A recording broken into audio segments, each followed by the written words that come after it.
ஆண்டவராகிய இயேசு கிறிஸ்துவின் இனிய நாமம் மகிமைப்படுவதாக. இந்த இயேசு எப்படிப்பட்டவரோ ஊழியத்திற்கு உங்களை அன்புடன் வரவேற்கிறேன்.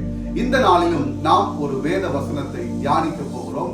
தொடர்ந்து நாம் யோவான் 17ஆம் அதிகாரம் முழுவதும் வாசிக்கும்படி நாம் தொடர்ந்து ஒவ்வொரு நாளும் ஒரு வசனத்தை தியானித்து வருகிறோம்.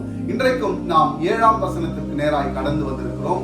யோவான் 17ஆம் அதிகாரம் 7ஆம் வசனம் இப்படியாய் சொல்லுகிறது: நீர் எனக்கு தந்தவைகள் எல்லாம் உம்மாலே உண்டாயினவென்று இப்பொழுது அறிந்திருக்கிறார்கள். எனக்கன்பானவர்களே, இந்த இடத்துல நம்முடைய இயேசுவானவர் பிதாவை நோக்கி நீர் எனக்கு தந்தவைகள் எல்லாம் உம்மாலே உண்டாயினவென்று இப்பொழுது அறிந்திருக்கிறார்கள் என்று சொல்லுகிறார். இந்த உலகத்துல தேவன் தந்த காரியங்களை வகைப்படுத்துவோம் என்றால், இந்த உலகம் அதில் மனிதர்கள், விலங்குகள், பறவைகள், மரம், செடி, கொடிகள், கடல் வாழ் உயிரினங்கள், மேலே ஆகாயத்தில் இருக்கிற, மண்ணிற்குள்ளாக இருக்கிற, இப்படி அடுக்கிக் கொண்டே போகலாம்.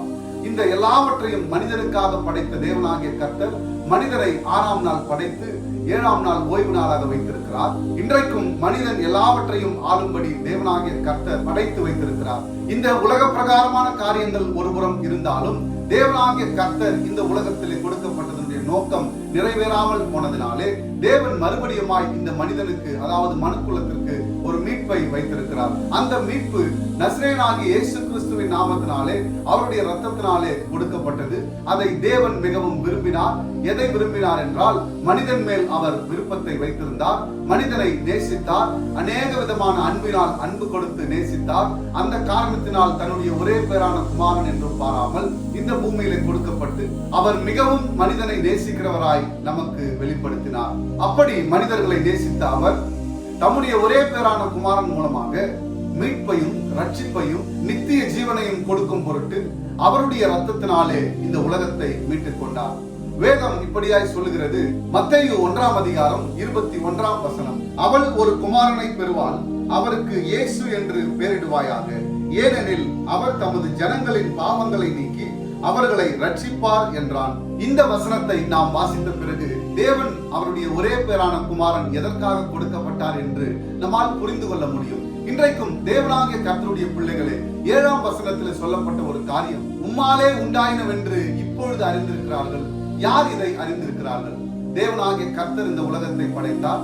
தேவனாகிய கர்த்தர் இந்த உலகத்திலே வாழ்ந்து கொண்டிருக்கிறார். தேவனாகிய கர்த்தர் இந்த உலகத்திலே ஜனங்களை நடத்துகிறார். தேவனாகிய கர்த்தர் ராஜாக்களை தள்ளி ராஜாக்களை ஏற்படுத்துகிறார். தேவனாகிய கர்த்தர் ஆசீர்வதிக்கிறார். தேவனாகிய கர்த்தர் நம் எல்லாருக்கும் பாதுகாப்பை கட்டளையிடுகிறார். தேவனாகிய கர்த்தர் இயேசு கிறிஸ்துவை இந்த உலகத்திலே கொடுத்தார். தேவனாகிய கர்த்தர் இந்த உலகத்தின் ஜனங்களை பாவத்திலிருந்து மீட்டுக் கொள்ள விருப்பப்படுகிறார். இப்படி அநேக காரியங்களை நாம் எப்பொழுது தெரிந்து கொண்டோம்? நம்முடைய இரட்சகரும் நம்முடைய மீட்பருமாய் இருக்கிற இயேசு கிறிஸ்துவானவர் நமக்காக சிலுவையில் அடிக்கப்பட்டு அவருடைய சொந்த ரத்தத்தை சிந்தி அவருடைய ஜீவன், ஆத்துமா, ஆவி எல்லாவற்றையும் அந்த சிலுவையிலே விட்டுவிட்ட பிறகு மனிதன் எல்லாவற்றையும் அறிந்து கொண்டான். அதை தேவனாகிய கர்த்தருடைய குமாரனாகிய இயேசு வெளிப்படுத்தினார். இந்த இடத்துல அதைத்தான் அவர் சொல்லுகிறார்: இவைகள் உம்மாலே உண்டாயினவென்று இப்பொழுது அறிந்திருக்கிறார்கள். யார் அதை அறிந்திருக்கிறார்கள்? இன்றைக்கும் தேவனுடைய கற்பனைகளின்படியும் கட்டளைகளின்படியும் கை கொண்டு நடக்கிற, அவருடைய ரட்சிப்பினாலும் மீட்பினாலும் அவருடைய நித்திய ஜீவனுக்கு ஏதுவாக அவருடைய இரத்தத்தினாலே பரிசுத்தமாக்கப்பட்டு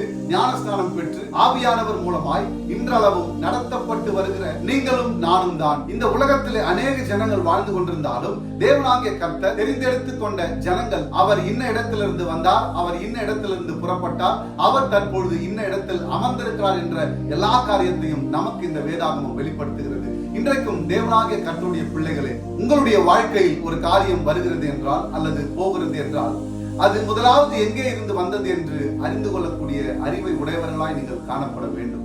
நம்முடைய தேவனாகிய கர்த்தர் தம்முடைய ஒரே பேரான குமாரனை இந்த உலகத்திற்கு கொடுத்தார் என்று விசுவாசிக்கிற நாம், இந்த உலகத்தில் அநேக மனிதர்களுடைய காரியங்களை, அவர்களுடைய சூட்சமங்களை, அவர்களுடைய திட்டங்களில் அநேக நேரங்களில் நாம் விழுந்து போகிறோம்.